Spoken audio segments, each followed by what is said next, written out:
Good morning. I've got my glasses on, and I'm excited to talk about the things that we're going to be doing today on this Tuesday. Hopefully, the sun's going to come out a little bit more, and you can get outside and get some exercise, maybe.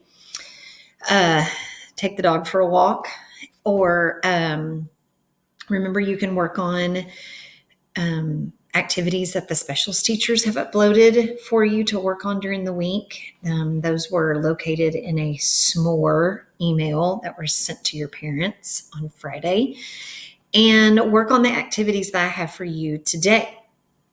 So I hope you have obviously watched the morning video and looked at your checklist for the day. And I want us to start out with Wordly Wise.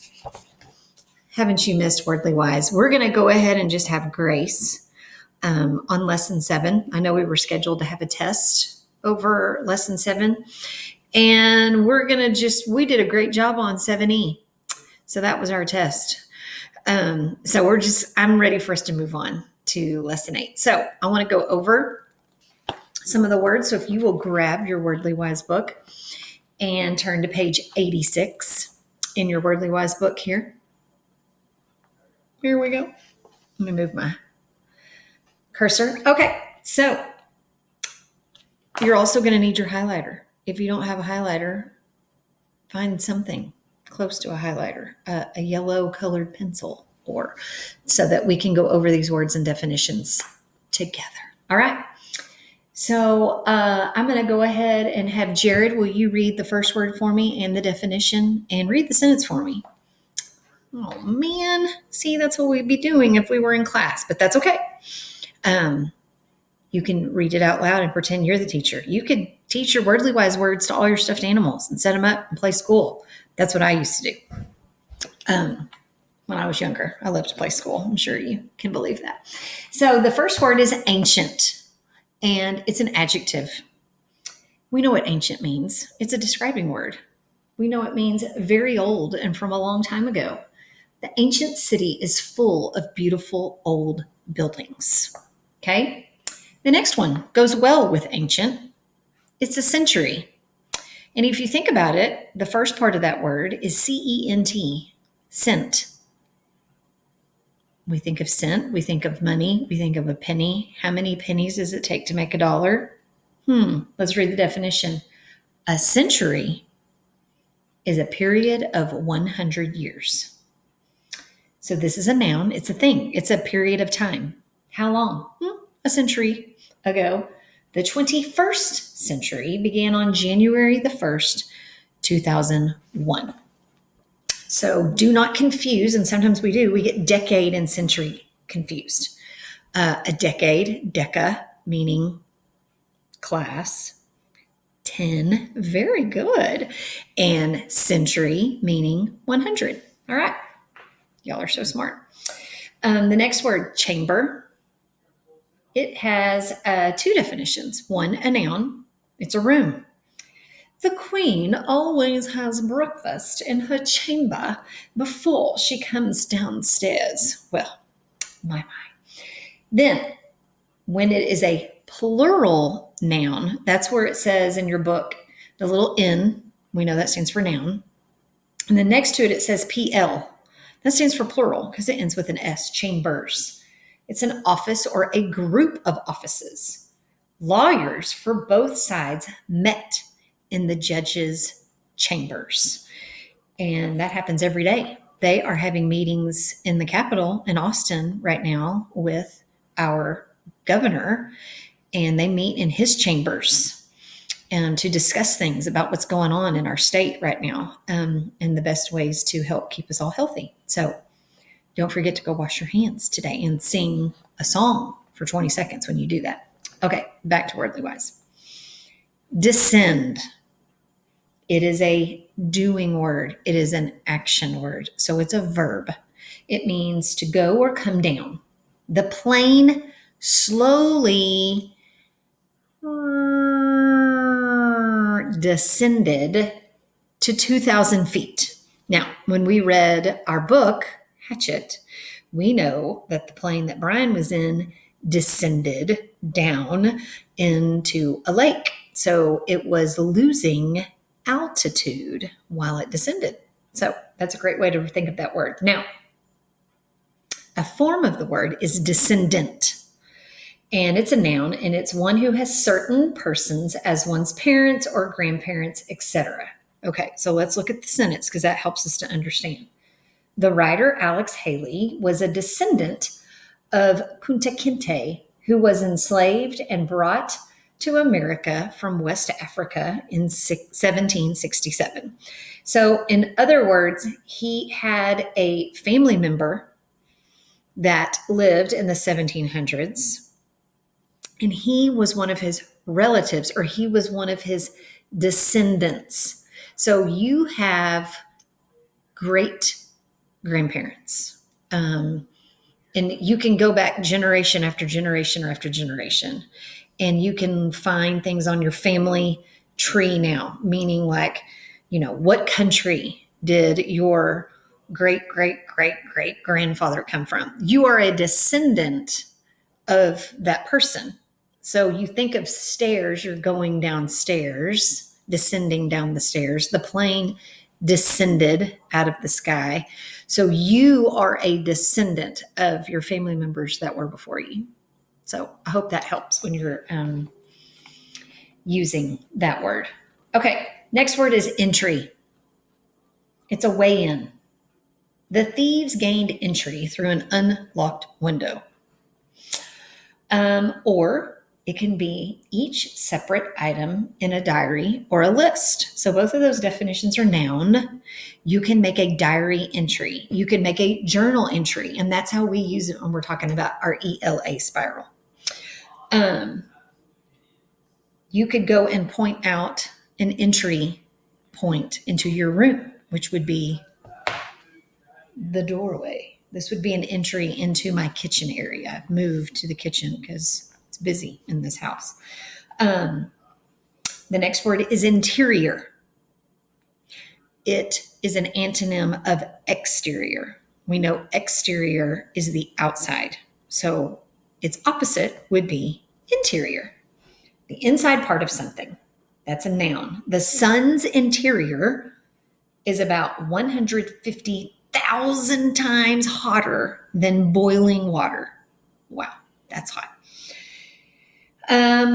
Adjective. We can use interior as a noun, a thing. Like I'm in the interior of my kitchen right now. I'm in that place.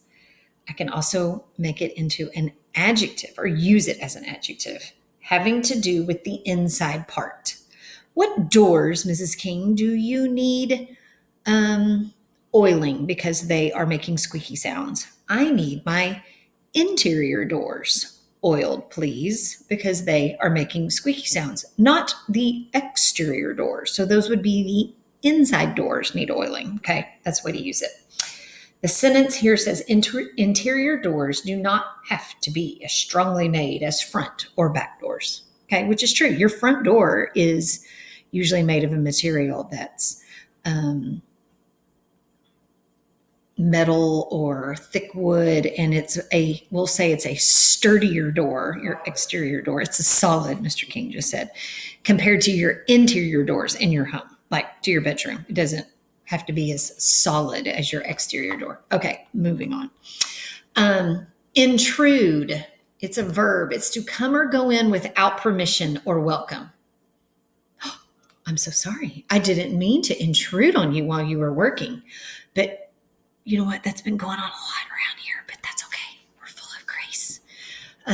I've been having a lot of intrusions. That's the act of intruding. And every now and then a family member becomes an intruder while I'm trying to work. So people were so unfriendly. That I felt like an intruder at Jeff's party. I don't love that sentence. But it's one who intrudes. It's one who comes or goes in without permission or welcome. Okay. All right. Locate. We know what location means. We know that one. Passage. So I'm not going to read all of these. Portion, precious. Turn the page. quarry. Now, where have we seen that word before? Quarry. It looks like a query, but look at your pronunciation guide. Quarry, the long E sound. Did I hear somebody say in our social studies book? Yes, that's right. When we were in chapter 3, we talked about how there were flint quarries that were found that the Native Americans dug in certain parts of Texas to find flint, which was used to make weapons like arrowheads and spearheads. I'm losing the word that I'm trying to think of right now, but quarry is in our social studies book, and we talked about it. A deep pit where stone is cut out of the ground. Okay, that's the first definition. The second definition is an animal that is being hunted. It's like prey, like a fox is going after its quarry, which is a little field mouse. The hunters gave up the chase when they lost sight of their quarry. They lost sight of the animal that was being hunted. So that's kind of a new way to use quarry. Then there's ramp, then there's spacious, and then there's surface. So most of these words in lesson 8 you are familiar with already. If you will look on page 88 and 89, that's going to be your assignment for the day after you've gone back and highlighted all your definitions and read through the sentences. And it says, read the following sentences. If the word in bold is used correctly, write C on the line. If the word is used incorrectly, write I on the line. And this is just like assignments we've done in the past. And when you're not sure, like, is that being used correctly in that sentence? Let me go back and look at the part of speech. Because in the sentence, it's being used as a verb. Let's look at the first one. The world's first elevator descended, went down action at a speed of 40 feet a minute. Okay, it's being used as a verb. So the world's first elevator descended. Go back and look in your blue pages. It's a verb. It means to go or to come down. Okay, that makes sense. Yes, C. I would write C on the line there. Descended is being used correctly in that sentence. Okay, so go ahead and do those pages and then upload those pages to me, and please make sure that I can read your answers. Okay, all right. The next thing we're going to do, and we're going to go through this quickly, is I want you to get on to the Scholastic News website, just like we did at school, and I gave you directions. What's really cool is I don't have the paper copy here at home. This is a paper copy of a previous issue. You can go back and look at this issue. We actually didn't get to read it in class. It's all the way back from February 17th. And then there's even another one from February the 3rd. But those are not your assignments today. You can go back and look at those and read those articles on your own time, which would be great. The newest issue already came out for actually next week, March 30th. So I went ahead and got on the website and I looked, and you can watch the videos. It's about bullying, and there's some current information in there about stuff that's going on in our world right now. And when you click on the videos and you watch the videos and you click on words to know, that's the words that are in these boxes, like words to know right there. When you click on that online, you can even play the game. But the important thing is we don't usually go into open in presentation view in class because we read our paper copy in class. You're going to go to the open in presentation view. And you're going to be able to click up at the top and listen as you read along on the screen to the articles, which is really cool. You don't have to listen to it, but I thought that would be kind of cool. Then when you get to the back page, this page right here, you can try to use the little pen, the digital pen at the top to answer the questions. And you can zoom in and you can make it bigger. Okay. And you can take a picture of that and you can upload your Scholastic News. Your other option is just write your answers down on a piece of paper. Like number 1. I think the answer to number 1 is B. I don't know. Just as an example. And you can upload that picture. So I want you to have fun with that and reading and answering those questions on our current March 30th issue of Scholastic News. Then, last but not least, we have this piece of paper. This is the one that's in your work in progress, Men at the Alamo. And this is the side we haven't done. We completed this side in class before spring break. This side is the one we haven't done. So this kind of goes along with what we did in lesson 1 last week in social studies for chapter 6. And it's talking about how Texas became this republic, this independent country after we fought with Mexico. And we stayed this independent country, but we had all these issues. And Sam Houston is helping because he's president, and he's talking with the United States of America. And he is saying it is best if we give up our independence and we join the United States. Do you remember in our play when we annexed the United States? That's what that word means. Sometimes kids think annex means to separate because it's got the X in it. So it kind of sounds like exit. It's actually the opposite. It's to join. So Sam Houston has to do a lot of convincing. And then the United States has to agree to take us on as a state because we've got debt and we've got some issues, but they want us because Texas is awesome. So that's what this is, like a quick synopsis of what we did in lesson 1. I read it to you on Seesaw because there's some big words there and you can read along. And then you're going to answer question 1, 2, 3, and 4. You do not, let me see here on the back of this page. 1, 2, 3, and 4 only is what you're going to answer because we're not going to do on the back of this page. So on the back of this page, I put Men at the Alamo. But what you are going to upload to Seesaw is I want you to upload a picture of Men at the Alamo that we did in school and this page also. Okay? So if you have any questions, ask me on Seesaw. I'm going to be checking it all day, or email me. And I'm anxious to see you at 1 o'clock online. And if you have questions during the day, write them down because you might forget your question, or you might not, like, oh, I know I needed to ask her something on our Zoom meeting, but now I don't remember what it was. So go ahead and write that down. So I tried to think about how long all this would take. So I hope it doesn't take too long. I think you're going to enjoy this Scholastic News article. And I'm going to be working on what we're doing on Thursday. So get ready for that. So I will see you later. I love you. And do your best work and take some awesome pictures.